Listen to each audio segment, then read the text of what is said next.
محترم دوستو السلام علیکم، بسم اللہ الرحمن الرحیم۔ دوستو آج کے اس ویڈیو میں ہم بات کریں گے عالم برزخ کے بارے میں۔ دوستو برزخ کے معنی ہیں حجاب اور پردہ کے۔ دو چیزوں کے درمیان حجاب اور آڑ کو برزخ کہا جاتا ہے۔ دنیا کی زندگی اور آخرت کی زندگی کے درمیان جو وقفہ ہے اسے برزخ سے تعبیر کیا گیا ہے۔ مرنے کے بعد انسان کا تعلق دنیا کی زندگی سے ختم ہو جاتا ہے اور آخرت کی زندگی اس وقت شروع ہوگی جب تمام انسانوں کو دوبارہ زندہ کیا جائے گا۔ یہ درمیان کی زندگی جو قبر میں یا پرندے یا سمندری جانوروں کے پیٹ میں یا مٹی میں جو گزرتی ہے برزخ کی زندگی ہے۔ اس کا ثبوت قرآن مجید اور حدیثوں سے ملتا ہے، اور ان کے پیٹھ پیچھے تو یہ ایک برزخ ہے۔ ان کے دوسری بار زندہ کیے جانے کے دن تک گویا اس فانی دنیا اور آخرت کی زندگی کے درمیان ایک آڑ اور پردہ میں رہنے والی زندگی بھی ہے۔ وہ جو اپنی جانوں پر ظلم کرتے ہیں، فرشتے جب ان کی جان قبض کرنے لگتے ہیں اس وقت وہ جھک جاتے ہیں کہ ہم برائی نہیں کرتے تھے۔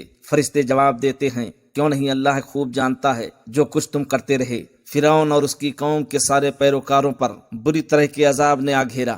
آگ ہے جس کے سامنے یہ صبح و شام لائے جاتے ہیں، اور جس دن قیامت قائم ہوگی حکم ہوگا فرعونیوں کو سخت ترین عذاب میں ڈالو، یعنی عالم برزخ میں وہ لوگ آگ پر پیش کیے جاتے ہیں۔ احادیث میں بڑی وضاحت کے ساتھ عذاب قبر پر روشنی ڈالی گئی ہے۔ مثلا حضرت عائشہ رضی اللہ عنہا کے ایک سوال کے جواب میں رسول اللہ صلی اللہ علیہ وسلم نے فرمایا، ہاں قبر کا عذاب حق ہے۔ ایک اور حدیث میں فرمایا گیا، جب تم میں سے کوئی مرتا ہے تو اس پر صبح و شام اس کی جگہ پیش کی جاتی ہے، یعنی اگر وہ جنتی ہے تو جنت اور اگر جہنمی ہے تو جہنم، اور کہا جاتا ہے یہ تیری اصل جگہ ہے جہاں قیامت والے دن اللہ تجھے بھیجے گا۔ قرآن کریم میں اللہ تعالیٰ فرماتے ہیں، یقیناً بدکاروں کا نامہ اعمال سجین میں ہے، تجھے کیا معلوم سجین کیا ہے، یہ تو لکھی ہوئی کتاب ہے۔ یقیناً نیکوکاروں کا نامہ اعمال علیین میں ہے، تجھے کیا پتہ علیین کیا ہے، یہ تو لکھی ہوئی کتاب ہے۔ بعض کہتے ہیں سجین قید خانہ سے ہے، بعض کہتے ہیں زمین کے سب سے نچلے حصہ میں ایک جگہ ہے جہاں کافروں، ظالموں اور مشرکین کی روحیں اور ان کے نامہ اعمال جمع اور محفوظ ہوتے ہیں۔ علیین سے مطلب بلندی سے ہے، یہ آسمان میں یا جنت میں یا سدرۃ المنتہا یا عرش کے پاس جگہ ہے